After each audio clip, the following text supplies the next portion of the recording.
also want to come and talk to you too about the issue that everyone has had everyone buzzing the last couple of weeks. The Senate Bill 458. We had about 175 people come to my town hall meeting a week ago that we held on 36-hour notice, which is pretty good, even by congressional standards, to have that many people come out. And it's nothing good on my part; it's the citizens, and how we were very pleased to have that many folks come out.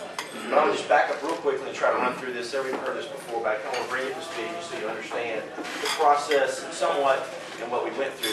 The origins of Senate Bill 458, it was a voucher bill. It was a voucher bill designed to help kids in failing schools. Typically, the original language was to help kids in needs improvement schools, schools that have been deemed needs improvement for 7 or more years.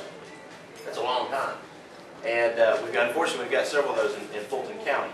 And the original idea was to have students be able to transfer from one school to another school within the same system. And as things progressed, particularly in Clayton County, the idea was put on there to also have kids, if the school system loses accreditation, to transfer. A school loses accreditation to transfer. A system loses accreditation to transfer to another system. Only 2 systems have lost accreditation in 20 years, and neither of them are from Georgia. 20 years. So what Clayton County is bumping up against is truly historical, unfortunately. We've got until September 1 to meet the 9 mandates that have been set out by the governor and several other folks and his commission to keep accreditation. If they don't meet the 9 mandates, you're going to lose accreditation. What that means is the college-bound seniors can't get the Hope Scholarship.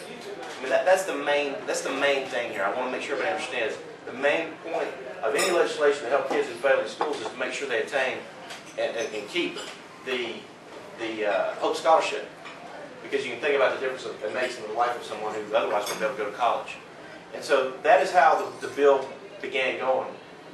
We passed the bill in the Senate, and I think we had 3 dissenting votes, which means obviously it's not a very controversial bill. We've only got 32 Republicans. Thank you, sir. And so it was a bipartisan bill. The sticking point came up with an amendment that was offered by Senator Thompson, Senator C., and Senator Eric Johnson, who's President Pro Tem. And that amendment stated that a system shall accept students based upon space availability. And a lot of you can probably recite this better than I can. But that was the amendment that was added, and we checked with our legal counselor, and it was deemed that the quantifier was based upon space availability, not shall, because, and I know what was going on and why this amendment was added. Valencia represents Clayton County, and that was, she's taking care of her politics, basically.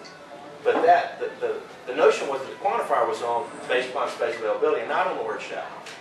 And because under current law, our system can accept students from other counties, or other systems, other counties. Our system can accept students right now from Douglas County, Henry County, Clayton County, wherever our system chooses to accept students. It's a contract between the student and the system. Fayette County doesn't do that. Other counties in the state do, particularly in rural Georgia. And Fayette County used to do it up until the mid-1980s. And talking to Dr. Dakotas and some of the school board members, they remember times when we used to do that because the growth wasn't here then. So, upon further review, and the amendment passed by unanimous consent because it wasn't considered it wasn't considered a controversial amendment. So there was no debate, there was no vote. The amendment passed by unanimous consent, which means exactly what it sounds like. Unanimous consent. So, right after we passed that, we started looking into it. The State Senate legal counsel came over and said, there's a little bit of ambiguity here. We probably ought to take a look at this. At the same time, we got a phone call from Janet Smolin. That was on a Friday. And we started looking into things, and we decided, you know what? I think we're going to change this back to May. We're going to have to change this back to May to make sure we're covering the bases and leaving the school system with enough local control. We couldn't change it back to May until the House met again. And the interesting part is, that was a Friday, the House didn't meet again, the House subcommittee didn't meet again until the following Wednesday. Well, on Monday, the call went out to alert the troops. And between Monday evening, and Thursday, the governor had 17,334 phone calls. from Fayette County. And I had, on Tuesday, I averaged 200 emails an hour for 8 straight hours. And if I haven't responded to your email yet, I apologize. A little backlog. We're trying to catch up. But the point that I want to make is that, well, a couple points I want to make is that on Monday, Representative Matt Ramsey spoke to Dr. Dakotas, our superintendent, about 12 o'clock. I talked to him at noon. I talked to him about 2 o'clock, 2 hours later. We spoke again. On Tuesday, I spoke to him 2 or 3 times. On Wednesday, I spoke to him 2 or 3 times. On Thursday, we spoke 2 or 3 times. I actually called him on the way to the committee meeting, so I'm walking into the committee meeting to make the change on the amendment. And after we voted on it, I called him back and said, we just made the change. And my point is, I want to make sure everyone understands we've been in communication with the school board and the superintendent from day one on this issue. It's a very, very laborious process. And it's almost, you know, I mentioned it, I don't know, one of the meetings I was speaking at recently, it's kind of like working an equation, an algebra equation, and you get past the first step, and then someone comes up and says, no, this is wrong, start over. Well, we weren't quite through yet. And that's why we've got a bicameral legislature, that's why we've got the governor, we've got all these steps in the process, and I mentioned recently, just so you understand, and most of you do, you understand the process fairly well. The bill is introduced on the Senate, it goes to the Senate committee, it's perfected in the Senate committee, it's voted out of committee, goes to the Senate Rules Committee, then it goes to the floor, where it can be perfected again by amendments.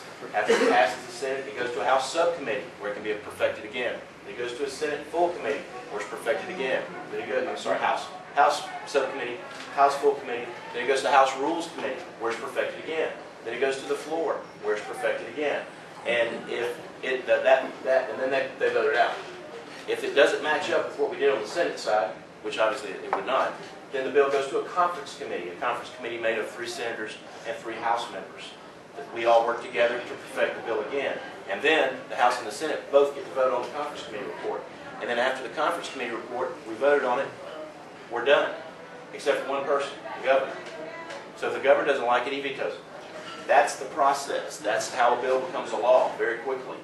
We went through step 2 of that process with this bill when everything kind of blew up, which is fine, because there needs to be transparency in government. I want everyone to understand what we're doing.